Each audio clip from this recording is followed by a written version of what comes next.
निमेषा दशचाष्टो चकाष्टा त्रिशंतुता कला त्रिशंत कला मुहूर्ता श्यादहो रात्रम तु तावता। इस श्लोक के अनुसार 18 निमेष एक काष्ठा के बराबर होती है, 30 काष्ठा एक कला के बराबर होती है, 30 कलाओं का एक मुहूर्त होता है और 30 मुहूर्तों के मेल से एक दिन और रात बनते हैं। और इन 30 मुहूर्तों का सबसे चमत्कारिक मुहूर्त ब्रह्म मुहूर्त, चमत्कारिक पल या फिर अमृत बेला को माना गया है। सूर्योदय के ठीक 1 घंटा 36 मिनट पहले का वो रहस्यमयी और चमत्कारिक समय, जिसे अगर आपने इस्तेमाल करना सीख लिया तो कुछ ही समय में अपने जीवन में आए ऐसे ऐसे बदलाव को आप देखेंगे जिसे देखकर आप खुद दंग रह जाओगे। यहाँ तक कि मनुस्मृति में महर्षि मनु ने भी कहा है कि ब्रह्म मुहूर्त में उठकर हमें ध्यान यानी कि मेडिटेशन और वेदों का अध्ययन करना चाहिए। और ऐसा क्यों, ये मैं आपको आगे बताऊंगी। पूरे दिन और रात को मिलाकर पूरे 30 मुहूर्त बनते हैं, जिनमें होते हैं रुद्र, आही, मित्र, पितर, वसु, वरा, विश्वदेवा, विधि, सतामुखी, पुरुहूत, वाहिनी, नक्तनकरा, वरुण, अर्यमा, भग, गिरीश, अजपात, अहिर, बुधन्य, पुष्य, अश्विनी, यम, अग्नि, विधात्र, कंड, अदिति, जीव, विष्णु, युमिक, ब्रह्म और समुद्रम। ये सभी मुहूर्त 48 मिनटों तक चलते हैं। ब्रह्म मुहूर्त की बात करें तो इसे ब्रह्मा का समय कहा जाता है।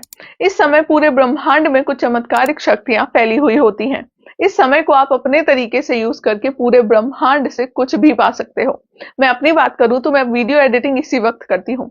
सूर्योदय के ठीक 96 मिनट पहले ब्रह्म मुहूर्त की शुरुआत होती है। यानी कि अगर आपके इलाके में सूर्योदय का वक्त 6 बजे दिखा रहा है तो उसे 96 मिनट घटा दो, वो ही आपके ब्रह्म मुहूर्त की शुरुआत का वक्त बन जाएगा। वैसे तो सुबह के 4 बजे से 6 बजे तक ब्रह्म मुहूर्त चलता है, तो वहीं शिव संहिता के अनुसार ये 3:30 बजे से शुरू होता है।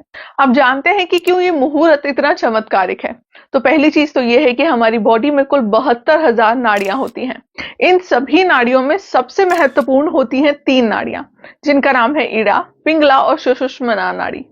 एक नॉर्मल व्यक्ति में सिर्फ 2 नाड़ियां ही एक्टिव होती हैं, और वो है इड़ा और पिंगला। आप अपनी एक उंगली को नाक के नीचे रखिए और देखिए कि किस नॉस्ट्रिल से आप सांस ज्यादा छोड़ रहे हैं। 99% आप किसी एक नॉस्ट्रिल का ही यूज कर रहे होते हैं। मगर ब्रह्म मुहूर्त के दौरान आपकी ईड़ा और पिंगला दोनों ही नाड़ियां एक्टिव हो जाती हैं, जो हमारे शरीर के अंदर की कुंडलिनी शक्तियों को जागृत करने में महत्वपूर्ण रोल प्ले करती है। ब्रह्म मुहूर्त के दौरान जैसे ही आप ध्यान लगाएंगे, आपकी सुषुम्ना नाड़ी भी जागृत हो जाती है, और ये हमारे मूलाधार चक्र से होते हुए सहस्त्र चक्र तक बहना स्टार्ट कर देती है। इसीलिए ही साधु और योगी लोग ब्रह्म मुहूर्त में उठकर ध्यान करते हैं, ताकि उनकी ईड़ा और पिंगला नाड़ी दोनों एक साथ एक्टिवेट हो पाए, जिसके बिना कुंडलिनी शक्ति एक्टिव नहीं होती है। हालांकि कुंडलिनी शक्ति को जागृत किसी गुरु की उपस्थिति में ही करना चाहिए, वरना मनुष्य के शरीर पर इसके उल्टे इफेक्ट भी देखे गए हैं। दूसरा है सर्काडियन रिदम। पृथ्वी और मनुष्य का शरीर 5 महाभूत के मेल से बना है, आकाश, वायु, जल, अग्नि और पृथ्वी। और इन्हीं 5 तत्वों के मेल से हमारी बॉडी के 3 मुख्य दोषों का निर्माण भी होता है, जिसे त्रिदोषा भी कहते हैं, वात, पित्त और कफ। इन तीनों दोषों में सबसे इंपॉर्टेंट होता है वात दोष। इसीलिए हमारी बॉडी में अगर वात दोष असंतुलित हो जाता है तो हम किसी भी काम को कॉन्सेंट्रेट होकर नहीं कर पाते। हमें एंजाइटी, डर और लोनली फील होने लगता है। अकॉर्डिंग टू द आयुर्वेदा, हमारी बॉडी में सुबह 2 बजे से लेकर 6 बजे तक वात दोष का लेवल सबसे ज्यादा होता है।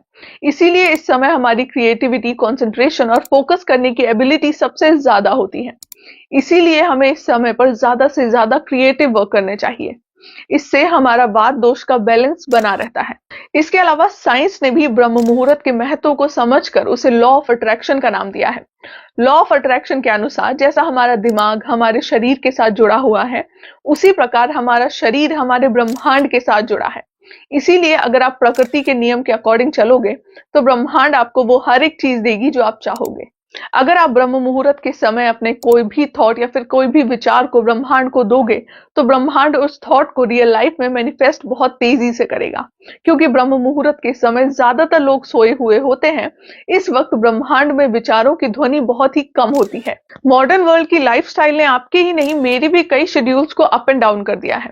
जिस समय हमें खाना खाना चाहिए हम सोते हुए होते हैं, जिस समय सोना होता है उस वक्त हम खाते हैं। इसीलिए ये इम्बैलेंस जितना कम हो उतना बेटर रहता है। Well on the other hand, मैं आपको बता दूं कि ब्रह्म मुहूर्त में कभी भी कोई सेक्सुअल एक्टिविटी नहीं करनी चाहिए, ना ही नाश्ता करना चाहिए। इसके अलावा कुछ लोगों का मानना है कि इस ब्रह्म मुहूर्त में हम उठकर बाद में सो सकते हैं, मगर आयुर्वेद में इसे बिल्कुल ही निषेध बताया गया है। इसके अलावा इस मुहूर्त के दौरान हमें ट्रेवल भी नहीं करना चाहिए। ब्रह्म मुहूर्त के इन फायदों को सुनने के बाद एक सवाल जो सभी के मन में आता है वो ये आता है कि आखिर ब्रह्म मुहूर्त में उठें कैसे, क्योंकि हम कोशिश तो बहुत करते हैं मगर हमसे हो नहीं पाता है। तो सबसे पहली टिप यही है कि अगर आप लेट सोकर उठते हो तो आप अचानक से ब्रह्म मुहूर्त में उठने की कोशिश मत करो, इससे आपके हेल्थ पर बुरा असर पड़ेगा। और अगर आप उठ भी जाते हो तो आप पूरा दिन थका हुआ महसूस करोगे। इसीलिए अपने टाइम को धीरे धीरे कम करो। जैसे कि अगर आप 8 बजे सोकर उठते हो तो अगले दिन आप 7:30 बजे उठो, फिर 3-4 दिन तक 7 बजे उठो और फिर 6:30 बजे उठो। ऐसे प्रैक्टिस करते करते आपको ब्रह्म मुहूर्त में उठना शुरू करना है। इसके अलावा जो बेसिक सी टिप्स है वो यही है कि रात को जल्दी सोना है, 10 बजे से पहले स्क्रीन टाइम को थोड़ा सा कम करना है, खाना उतना ही खाना है जितना भूख हो। ब्रह्म मुहूर्त पर मेरी ये वीडियो पेशकश आप सभी को कैसी लगी कमेंट करके जरूर बताएं। साथ ही ऐसी और फ्यूचर वीडियोस के लिए मुझे फॉलो करना ना भूलें। जल्द ही फिर मुलाकात होगी एक नई वीडियो में, तब तक के लिए नमस्कार।